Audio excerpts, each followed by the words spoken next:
All right. Good morning. We are back. We will be picking up last time where we were looking at to Jerusalem, Jesus' final trip. We were looking at how Jesus was going to Jerusalem, and we noted that Jesus was taking an interesting path when he was in Ephraim here, and he was going to go to Jerusalem. But instead, he goes north to go south. We're looking at why does he do that? And we're also looking at answering the question, why were there people standing out on the road with palm branches expecting Jesus on the Sunday morning that we call Palm Sunday? He comes in and out from often. And this particular Sunday, everybody is there expecting Jesus to arrive. And so, how did that occur? How was it that they knew? Because they were expecting Jesus. Uh, Remember also last time we looked at people were wondering, will Jesus even come at all to the feast? Because the Jewish leaders were looking to kill him. And so there was that question, will he even come? But he is coming, and he's on his way, and he took this very strategic route. Now, I last time misspoke occasionally, just because rift and ridge both start with RI. So I want to make sure that it's clear in case I confused anyone.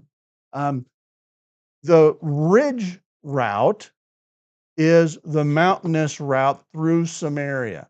Occasionally, Jesus would take this. This would be the route he would have taken from Ephraim to go back up to Galilee. But the way that the pilgrims would go in the caravan along the side of the Jordan was the ridge route. And it's called the ridge route. Rift. No. Rift. Rift. Thank you. Rift. What's that?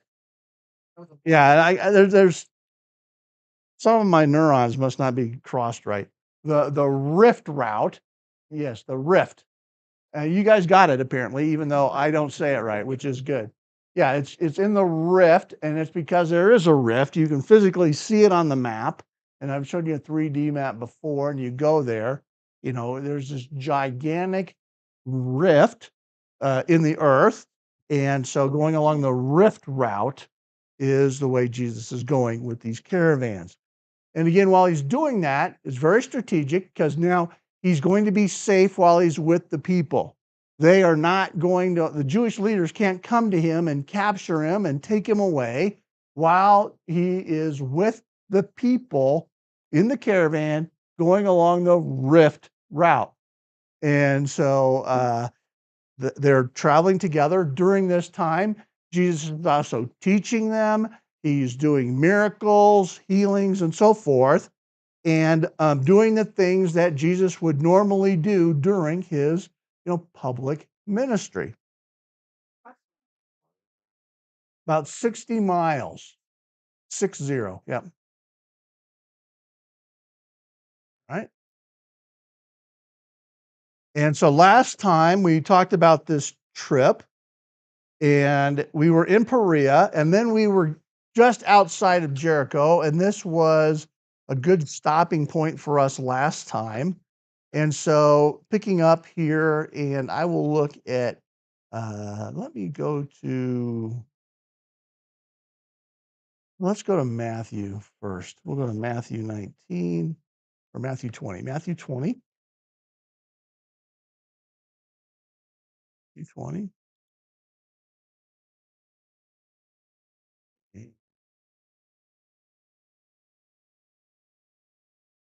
Matthew 29.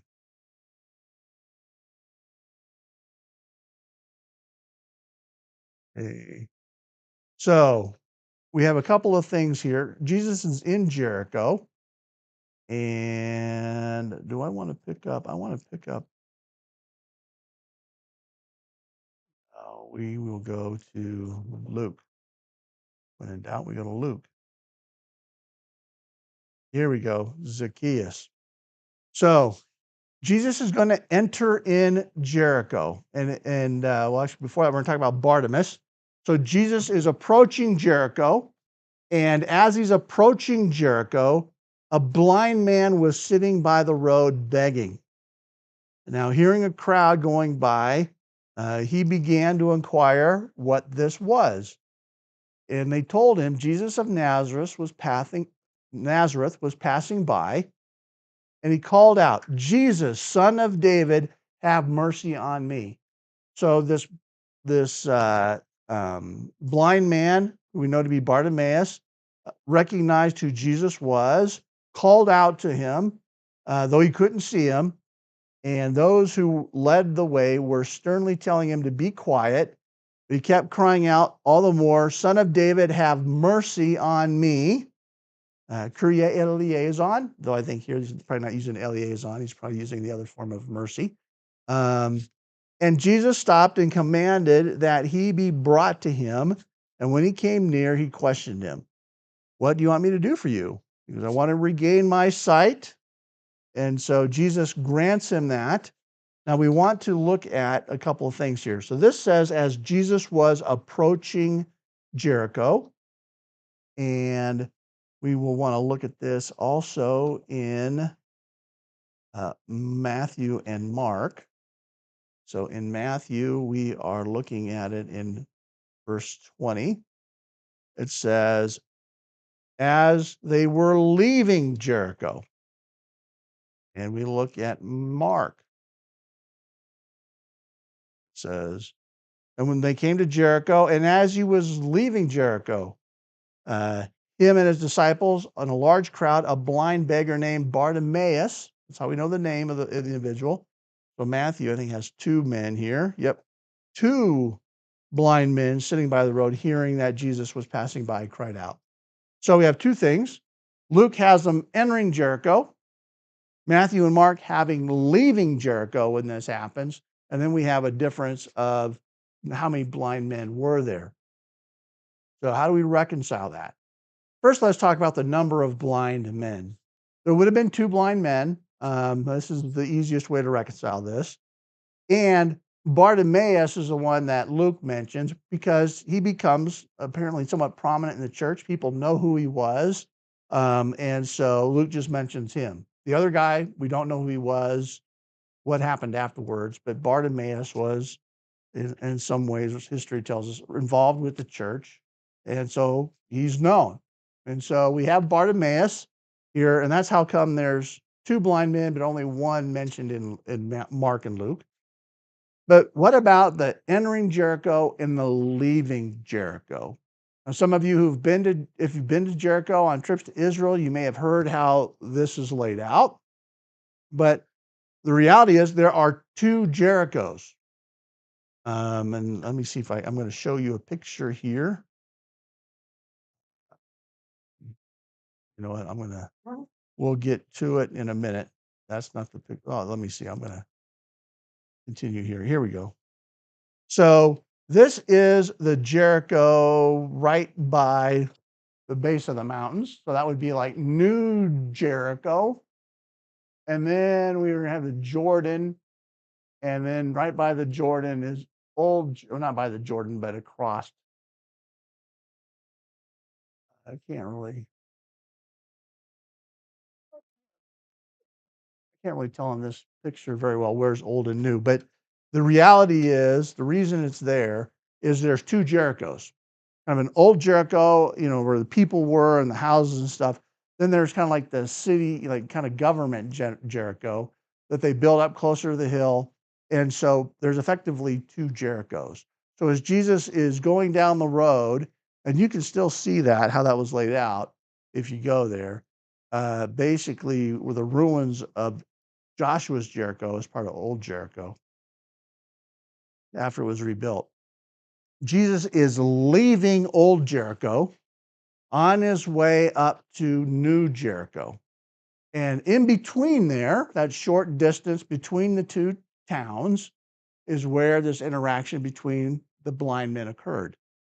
We're not making stuff up. This is actually how the geography is and where the cities really are. They basically have like New Parker and Old Parker. If we had that, we don't. But and so that's kind of what it is, kind of a twin city kind of situation.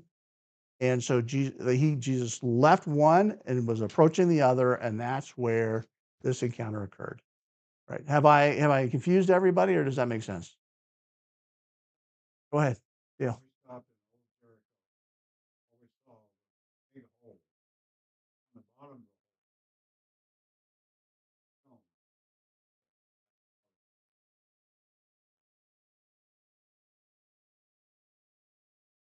When you went to the Jericho,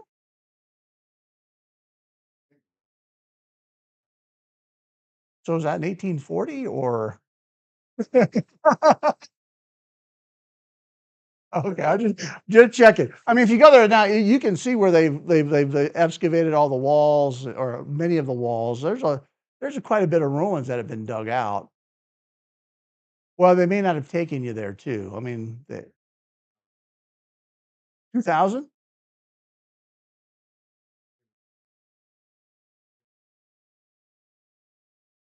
Yeah. And I just teased you, I hope, about 1840. But the thing it's a Palestinian area, and if you're part of a tour, there's a couple of things. It can be There's not a lot of parking, so, if you're on a bus or part of a tour, maybe they logistically couldn't get to exactly where the archaeological site is. Yeah, yeah. I mean, there's definitely a hole there, but, I mean, you can see the walls and it's been excavated out.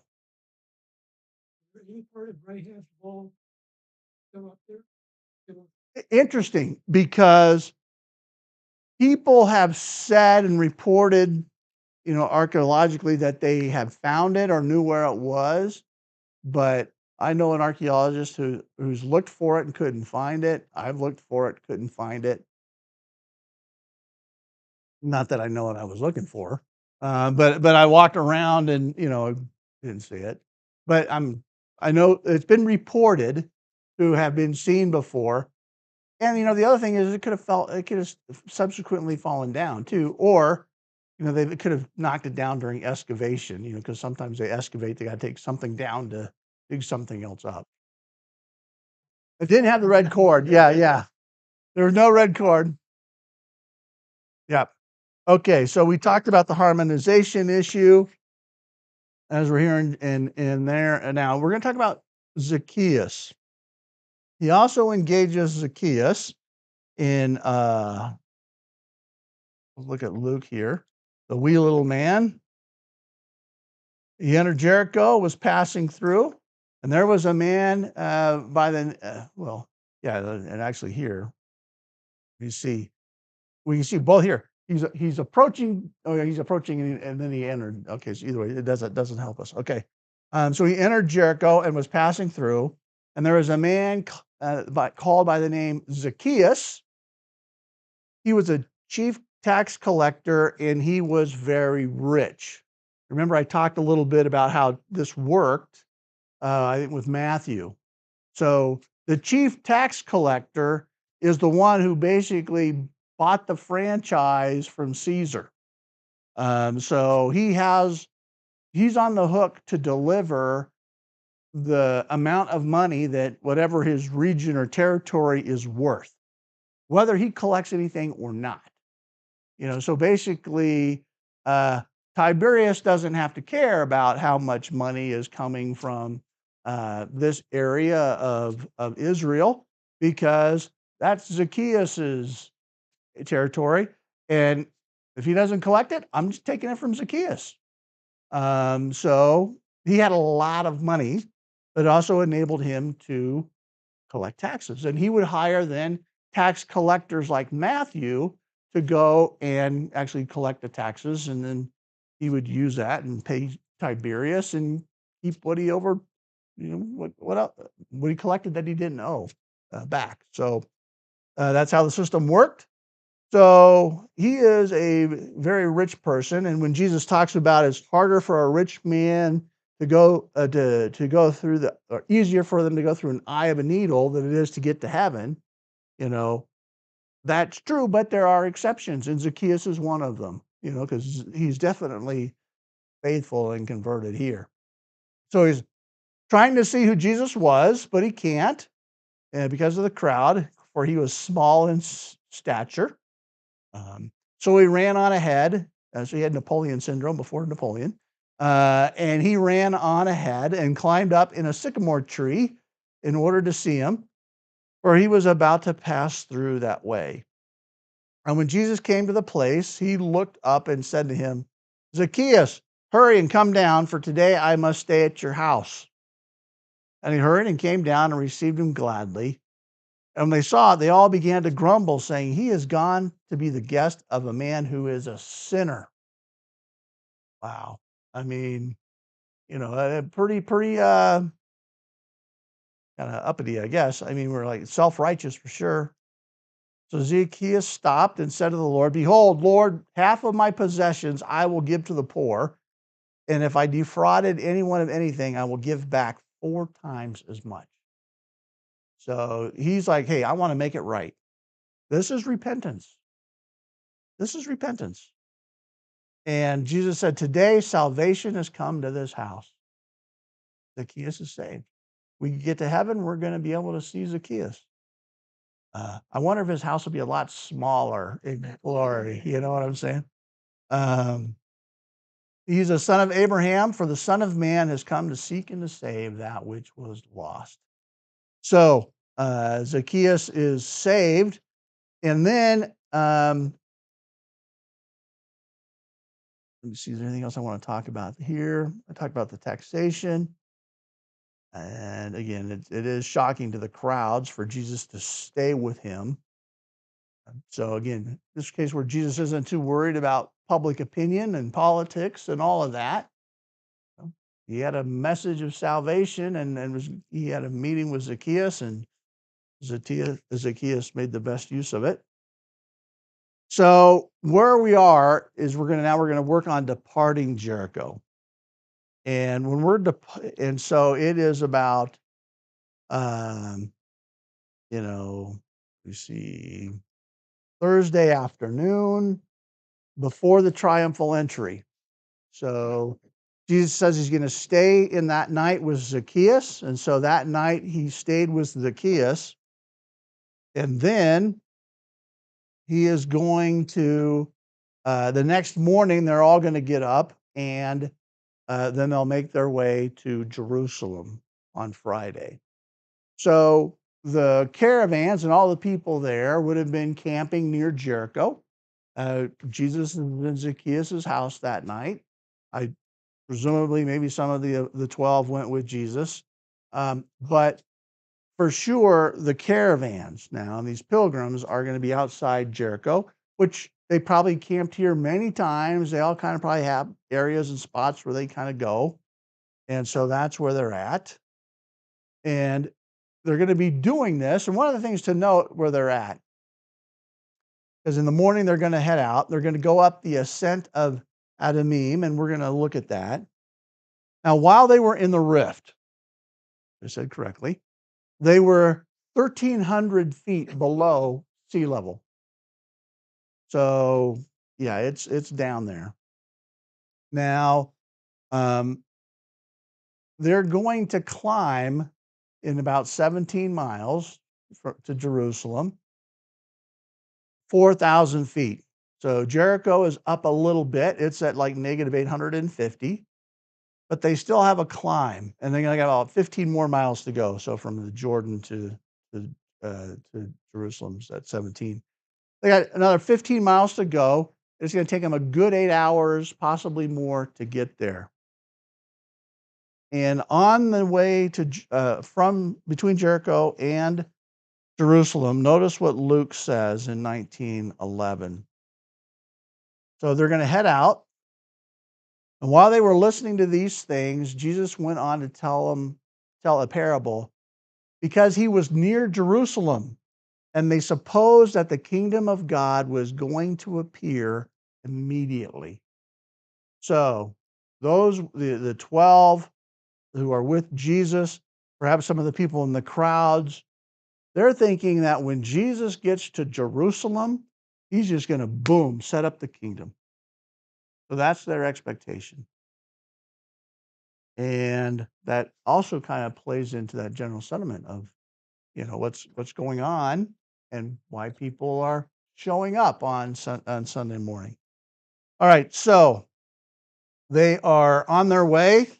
They have about 8 hours or so to go on Friday morning. They're going to go up the ascent of Adumim, which is, you can see from Jericho, it's kind of this little ridge here, this little trail that they're going to take.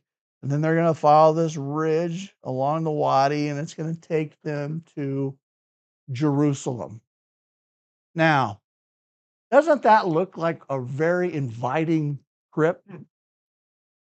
Yeah, right. Let's just go now 15 miles that way. But that's what they're going to do. And so that's the ascent of Adumim. And I'm going to fill that now. And then they're on their way. Now, let's talk a little bit for a Jew. This is Friday morning.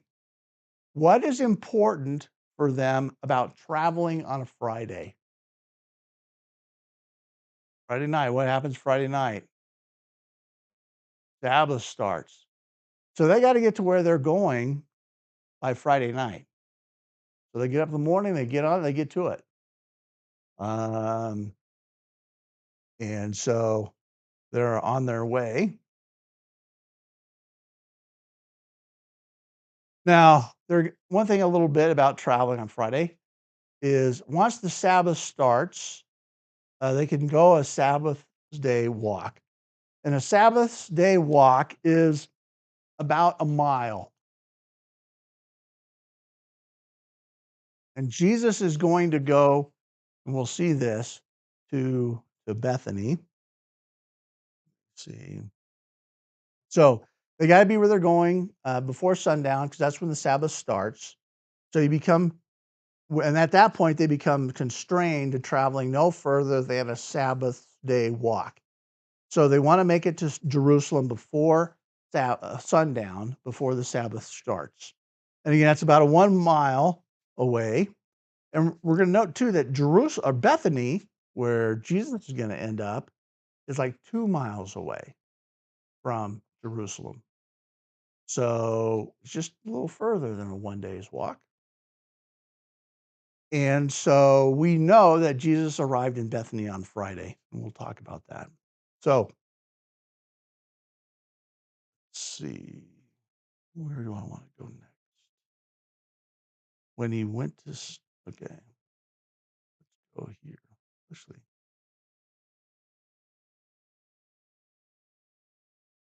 okay, so what happens? You can kind of see it here in this corner. So Jesus is with the caravan. They get close to the Mount of Olives. Jesus and the 12 split off from the caravan at that point. They go to Bethany. Why Bethany? That's where Mary, Martha, and Lazarus live. He's going to go to their house, stay with them in the village. The village is going to protect him. Everybody else, what do they have to do? They got to keep going to Jerusalem. Friday night, they get to Jerusalem without Jesus. But they have news. What news do they have for everybody that is in Jerusalem who's asking this question? Is Jesus even going to come? What about Lazarus? And they say, Jesus is coming. Well, how do you know? Because he was traveling with us for the last 4 or 5 days coming from Galilee. And you know what? On the way, he said these lessons, these parables, he healed these couple people, did these couple miracles. Oh, wow. And you know what? We think, when he gets here, the kingdom, he's going to bring the kingdom in. So now they know that Jesus is going to arrive. Well, he's not going to come tonight because it's Friday night, and tomorrow is the Sabbath, Saturday. He's not going to come then. So when is Jesus going to come? Sunday morning. And where is Jesus going to come from? He's going to come down the road from Bethany. So now they know when Jesus is going to arrive. Well, they know where Jesus is at. They know he's coming, and they know which way he's going to come into town because they know where he's at, and they know when he's going to be there. So that's why there are people waiting for Jesus on Sunday morning when he comes riding in on a donkey. Now, let's go back to Jesus' arrival in Bethany, which is probably here in John. Okay. Yeah, we're going to go to John chapter 12. All right. So, starting in chapter 12, therefore, 6 days before the Passover, Jesus came to Bethany where Lazarus was, whom Jesus had raised from the dead. And they'd made him a supper there. So now we're getting into how the Jews count, days and nights and, and so forth. But it came to Bethany where Lazarus was, and they're at 6 days before the Passover, which is actually going to now be Saturday evening, is when they are there, and because that's where we're at, 6 days before the Passover, and Jesus had raised Lazarus from the dead, and they made him a supper there. So part of what they would do, you kind of got to prepare your food in advance and things like that for the Sabbath because you don't really do a lot of work and all of this. But when the Sabbath is over, then they would have a feast, kind of a celebration. And they still have this in Israel. I don't know if you've ever been in Jerusalem on Saturday night when the Passover ends. Has anyone ever been in Jerusalem on Saturday night when the Passover ends? You have people out there and they're doing their dancing because they like to dance and sing, and they have their feasts and stuff, and stores open up again. So, everything's closed. And then all of a sudden, like 6, 7 o'clock at night, all these stores start opening up again. And it's like, you think it's like Friday, at 2 o'clock in the afternoon or something. Everything's open and people are doing stuff. And it's actually kind of interesting. But so they have a feast on Saturday when the Passover is Saturday night when the Passover is over. And this is where then Mary takes a pound of very costly perfume, pure nard, and anointed the feet of Jesus and wiped his feet with her hair. And the house was filled with the fragrance of the perfume. But Judas Iscariot, one of his disciples who was intending to betray him, said, "Why was this perfume not sold for 300 denarii and given to poor people?" Now he said this not because he was concerned about the poor, but because he was a thief and he had the money box. He used to pilfer what was put into it. Therefore Jesus said, "Let her alone so that she may keep it for the day of my burial. For you always have the poor with you, but you do not always have me." So a couple of things here. We're going to note as I've looked through this and flipped, and we'll talk about this. So the first one is, notice where we're at in Matthew. We're in Matthew chapter 20. How many chapters does Matthew, and the triumphal entry is going to start chapter 21. How many chapters does Matthew have? 28, right? So basically, 1/4 of Mark's gospel is the triumphal entry to, the ascension, basically. Matthew, did I say Mark? Matthew. Matthew. All right. Mark. We are in chapter 10. And the triumphal entry is going to start in chapter 11. How many chapters does Mark have? 16, right? So there'll be 5 chapters, count 11, 6 chapters. We go 1, 2, 3, 6 chapters of Mark's gospel devoted to the triumphal entry forward. this Passion Week, and then this post-resurrection appearances of Jesus. So again, it's, 5 out of, so a third. Let's say a third. We get to Luke. Luke here, we're in 19, second half of chapter 19. Luke has 24 chapters. So basically 4.5 chapters, or 5.5 chapters, excuse me, are devoted to this time period out of 24. So it's about, a fifth to a fourth, somewhere in there. But John, look at John. Remember, John's a supplement. We're in chapter 12. How many chapters does John's gospel have? 21. So we're like almost half of his book is from this point forward.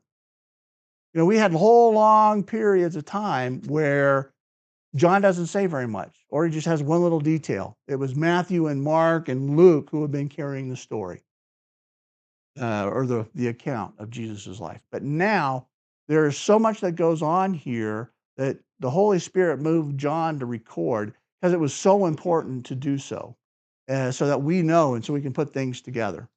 And so this is one of those details. Because when you look at the synoptic gospels, it's going to make it sound like this event of Mary anointing Jesus occurred on Tuesday. And we'll talk about that when we get to Tuesday. But what's happening is that is a flashback. Because Tuesday evening is when Judas goes to the high priests and so forth to betray Jesus for 50 pieces of silver. In the night, Judas departs.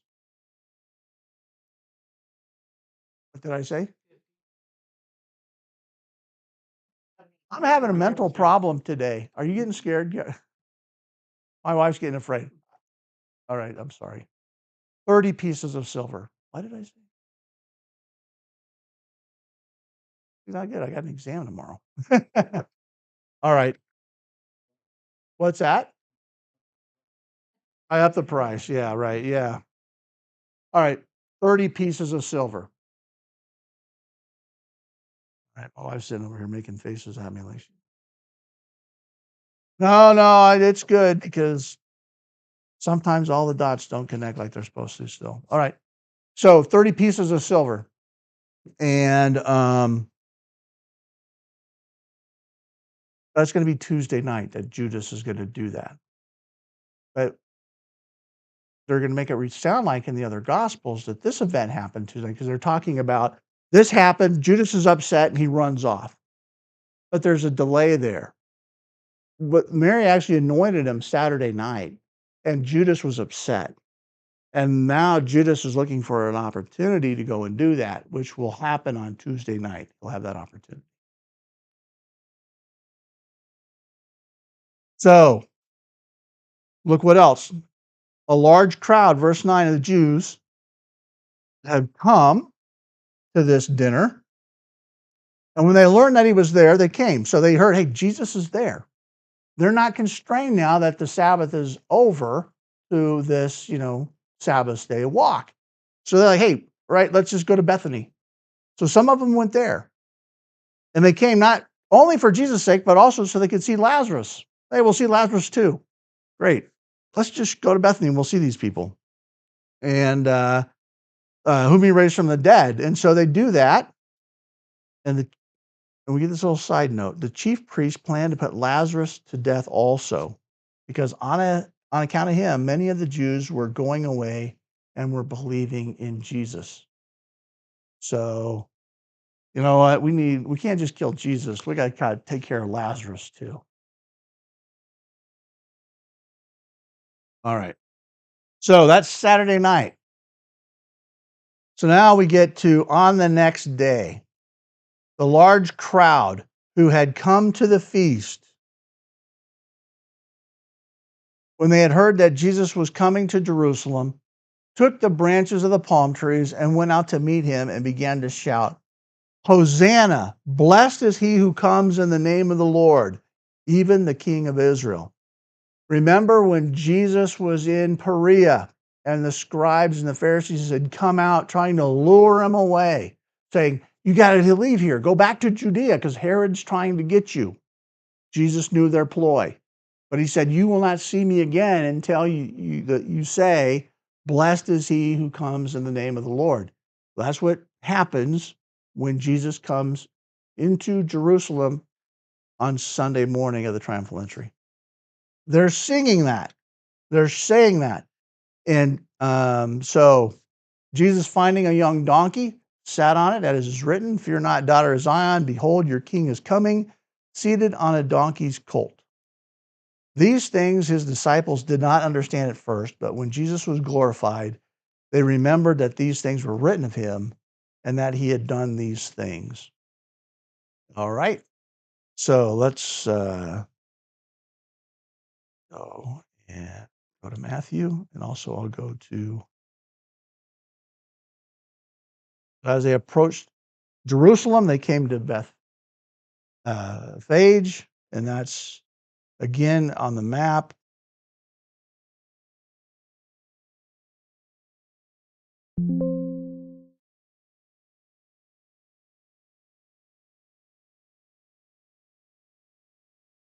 It's just, here's the Mount of Olives, there's Bethphage, and they're coming down around, then go down Gethsemane, and then come down to the temple area as they come into Jerusalem. Now, as they do this,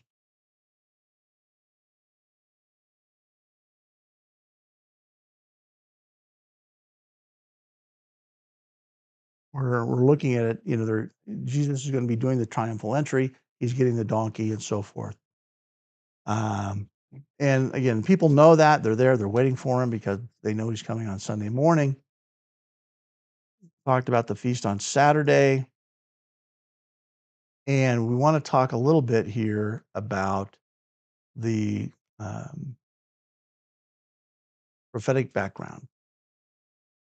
So before we jump into all the details of the event itself, it's important for us to realize and understand the prophetic significance of Jesus presenting himself to the Jewish people as their Messiah at this particular point in time. There's 3 passages, Old Testament prophetic passages, that are related explicitly and specifically to this event.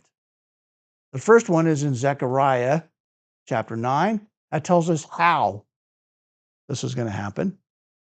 Daniel 9:25 tells us when, and Psalm 118 tells us why. So let's go ahead and look at these. So Zechariah 9:9 tells us how. And I should open up another tab.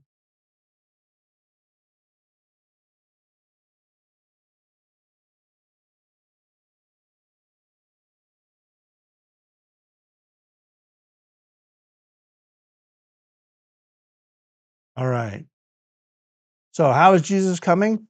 Rejoice greatly, O daughter of Zion. Shout in triumph, O daughter of Jerusalem. Behold, your king is coming to you. He is just and endowed with salvation, humble and mounted on a donkey, even on a colt, the foal of a donkey. All right. So this is the prophecy telling how Zechariah began his ministry in 520 BC. So the book of Zechariah is dated to the late 6th or early 5th century BC, so about 500 years before this event took place. It said, "Behold, your king is coming to you. He is just and endowed with salvation." So we have, he's just, and he's also the justifier, which is what Romans 3:26 says of Jesus, that he's the just and the justifier. He's humble and he's riding on a donkey. Now, kings do not enter their capitals in humble fashion. They just don't. So humble here is not the same thing as riding on a donkey. It's customary for kings to ride on donkeys. We saw this in 1 Kings 1 when Solomon was anointed king, that he rides David's mule. They had horses, but the horse was an animal that was used for war and certain particular labor type tasks. But it's symbolic of when you're on your horses, you're going off to battle. The king doesn't do that when he's with his people in his capital because he's not fighting them. And there's not this totalitarian aspect to it. So he's humble, but that's not the same as riding on a donkey. That was a customary thing for them to do. Now, the next one tells us when. This is Daniel 9:24 to 27. And so this is the prophecy of Daniel's 70 weeks.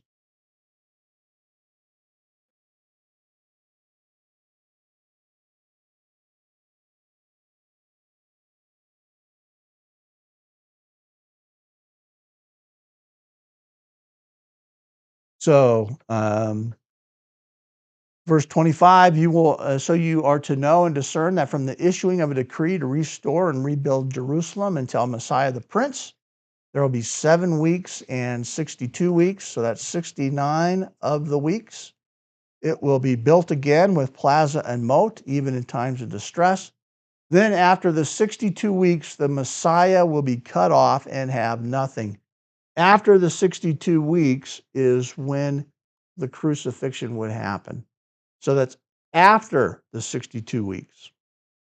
But the 62 weeks comes to an end when the Messiah comes into Jerusalem. It's from the time to restore Jerusalem until Messiah the Prince. When is the time of Messiah the Prince? When he comes in basically as the King of Israel on the triumphal entry. And so that basically brings the first 69 weeks of Daniel's prophecy to an end. Then, after that, not the 70th week, the 70th week hasn't started yet. The 70th week is still future for us. And it's kind of very interesting how this prophecy is related to Daniel. But after the 62 weeks, the Messiah will be cut off. That's the crucifixion. So we are in that week between the Messiah, the Prince, and him being cut off, or Sunday to Friday. And then we have here the Terminus a quo, again, the decree of Artaxerxes and Nehemiah, which was in the 4th of Nisan, 44 BC. Terminus a quem is shortly there before Christ's death on 14 Nisan, Friday, April 3rd, 33 AD.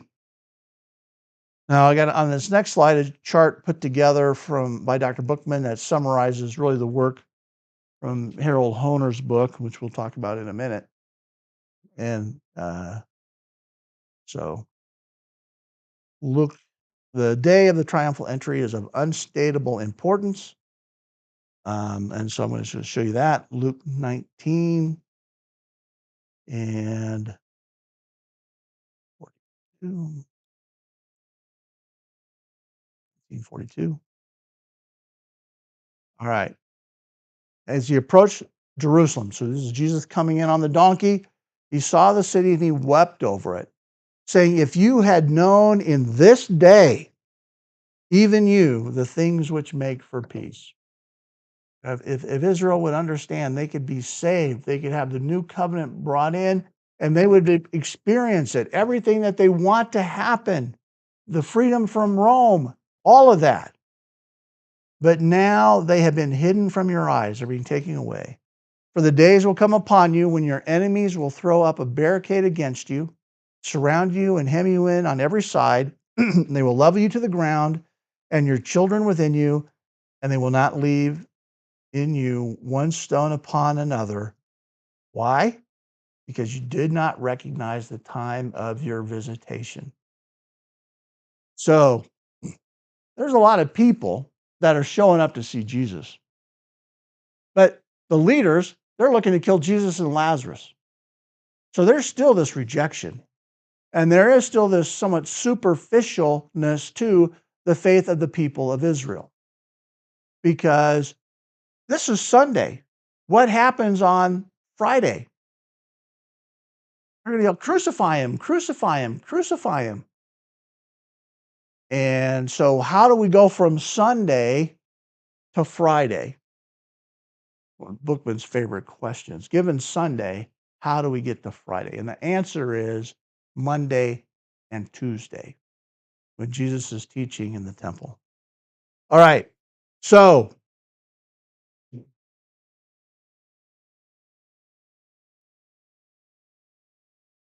we're going to move on to this chart. But let's talk about the realities of dating.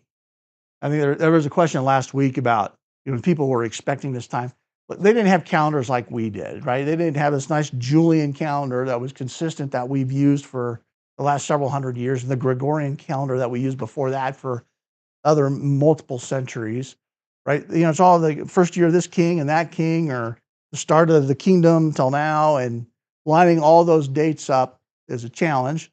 We do have people that have done that, but they use the lunar calendar. So the first day of the month is always, we can never be sure. It's always within a day or so, because if it's cloudy out, they couldn't see if the moon was out or not. So they might wait one more day before they'd start it. So all kinds of things get into this. So we can't be as precise as in our modern thinking that we would like. And, I don't think there was a lot of people that were really looking at today being the day. Jesus knew it was the day because he said, if you only knew what this day was. But the fact that they didn't know, Jesus said that, if you knew, but they didn't. But to the chart. So Honer has worked this out, counting the number of days using prophetic years of 360 days instead of 365 days. And he's done the math. He's worked through, when the decree from Artaxerxes was given in March 4th, 444 DC, to when the triumphal entry occurred. And I don't know if Bookman corrected for it. I suspect he probably couldn't, because this is going to be Honer's work. And Honer has one flaw. He's off by a day. And we'll talk about this in a bit, but he puts the triumphal entry on Monday instead of Sunday. And so I'll mention that here in a minute with issues. All right. Let's talk about Psalm 118. This tells us why. Psalm 118.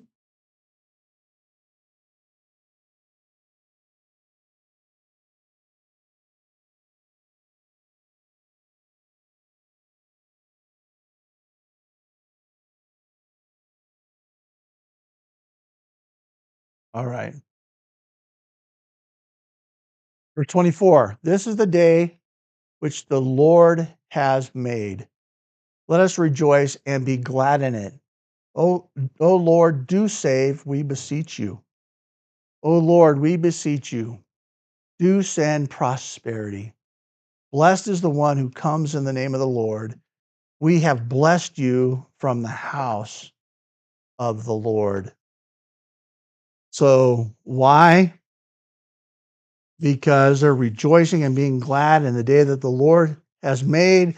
The people are crying out, do save, and blessed is the one who comes in the name of the Lord. So that's the reason why. Now, anyone know why I have do save highlighted in yellow?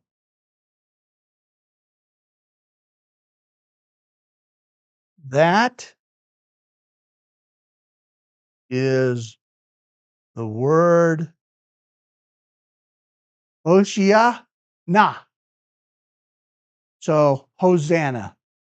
When the people are there and Jesus is walking in on this, riding in on the donkey, and the people are saying Hosanna, Hosanna, Hosanna, Hosanna, Hosanna. What they're really saying is, save now, save now, save now. And so the people are looking for Jesus to be their Messiah. Now, they're still looking for the wrong kind of Messiah. They're still looking for a Judas Maccabeus. the hammer to come and free them from Rome. But now think about that. You have a city of Jerusalem that's swelled to probably over 1 million people on one of these feasts. And the people have lined up as an individual comes in who's well known and has somewhat notoriety with them. And they're saying, save now, save now, save now. What do you think the Romans are thinking? Have you ever thought about that? So this is, again, one of my conjectures, but it's conjecture. But I'm pretty sure that Pilate would have called the Jewish leaders here and said, what's going on? We can't be having this. To which I'm sure the Jewish leaders would have said, don't worry about it. We'll keep it under control, and we'll have an end to this by the end of the week, by the end of the festival. So now that also sets the stage for the Jews and the Romans to work together, because the Jews want to kill Jesus, and they're going to need the Romans to do it. And I think that connection officially kind of got married together when Pilate saw this happen at the triumphal entry. Because why didn't they do anything? Well, they couldn't quash it. If the Rome were to go in there with all their soldiers that they bring in extra, because again, the Passover is when they celebrate their independence from Egypt, it would have started a war right then. So, nobody can do anything. The Jews can't do anything because of the crowds. The Romans can't do anything because there's enough people here, they'll start a war. And so that, I think, kicks off this series of events. All right. Let's see. We'll move on real quickly. All right. Arrangements. This donkey. Now, people will think, well, maybe Jesus supernaturally arranged this thing and all that. I'm kind of like, let's keep it like within the limits of his humanity, because that's we don't have to get into all the mystical stuff. Jesus could have done it that way, but it's probably just as likely that someone attended the dinner on Saturday night and Jesus talked to him to make arrangements, or he's there with Lazarus, and Lazarus has servants, and he could have had a couple of servants go down to Bethphage and make the arrangements for him, so that when Jesus came through on Sunday morning, it was all ready. They knew here's the donkey where it's at, and so we can get all we always esteem Jesus very highly. I mean, the Most High. But we don't always have to go to supernatural for Jesus to do things. He could have done it that way, but it's also just as likely that he did it, and I'd say probably more so, that he could have done all this within the constraints of his humanity. And so we don't have to get into the supernatural for Jesus to do this. All right. Quote from David Smith. The multitude has come out from the city to escort him thither, and they recognize the part which he was acting. Their exultation was boundless. Here was the Messiah approaching his capital according to that ancient prophecy, and they must accord him a fitting welcome. After the fashion of royal processions, they strewed the road with their garments, cut boughs from the palm trees which lined the road, and waving those ensembles of triumph, escorted him on his way. And as they descended the western slope of Olivet, they shouted their exclamation, Hosanna to the Son of David. Blessed is he that comes in the name of the Lord. Hosanna in the highest. And so here's the route. Now, very interesting, I'm just going to tell you, we won't have time. Jesus goes in. Now, if you read like Mark and Luke and such, it's going to make it look like Jesus goes in now and cleanses the temple. But that's not actually what happens. Actually, I will show you Mark 11:1 real quickly so you can actually see it. Because this is going to be something where we all hear that, we think it. As they approach Jerusalem, Bethphage, and Bethany near the Mount of Olives, we want to keep going. Okay, now look at verse 11. Jesus entered Jerusalem, this is Mark 11:11, came into the temple, and after looking around at everything, he left for Bethany with the 12. since it was already late. So he's in the morning, probably all these events, he had to go around the temple probably, or at least go down Kidron Valley to go to the city of David and come up from the south into the entrances. And he just goes in and he looks around, sees everything, and then leaves and goes back to Bethany. So it's kind of like sometimes you have to get on a plane, you're flying somewhere, and then they got to turn around and bring you back. It's kind of like that, Now the next day, he will go to the temple, and that's where we'll have the second cleansing of the temple. All right. Now, one last detail. We have some questions and implications. Triumphal entry on a Sunday or a Monday. So, Harold Hoehner, like I said before, has this book on the chronological aspects of the life of Christ. Outstanding. He did great work. Great work. But there's one item that's particularly, disagreeable, and that's that he puts the triumphal entry on a Monday. Why? Because he doesn't like what's called Silent Wednesday. The Gospels don't record anything happening on Wednesday. Now, that makes sense chronologically in the events that would have to occur. But some people will say, well, that's because it wasn't really there, so they'll move the triumphal entry, forward and say it was on Monday. That way they don't have this day where nothing's recorded. But that causes other problems, as we saw. The dinner was 6 days before Passover. You have 6 days. You got to fill in. So that's the one thing here that he took that view, and he puts on Monday. And again, the primary reason for doing so is because he doesn't like the idea of Silent Wednesday. But none of the 4 Gospels talk about Wednesday. But that makes some people uncomfortable. Now, virtually no one agrees with him, okay, or embraces this view, except one person, which is why I mention it now. That's John MacArthur. So in your Bible, study Bibles, or in a commentary, or sometimes if you listen to one of the sermons, they don't make a big deal out of it, but every now and then you'll find it, and they'll talk about this happening on Monday. I think it probably is in the study notes. I disagree with that view. Every now and then MacArthur takes a minority view that isn't widely held, and this is a case where I think he probably should have went with the majority. Andrew Steinman, in his book, has gone through, and he states the traditional view very well. That's been upheld by virtually everybody for the last 2,000 years, which is that John 12:1 places Mary's anointing of Jesus 6 days before the Passover. The date was therefore 8 Nisan, or Saturday, March 28th, according to the Julian calendar. John 12:12 places the triumphal entry on the next day.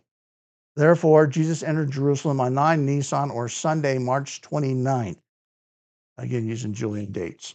So with that, we will conclude. I will close the stream, and we will pick up, not next week, because next week we will have no class, but on Easter Sunday, we will be together again for class, as he changed the format for Sunday, and pick up with what happens in Jerusalem on Monday and Tuesday.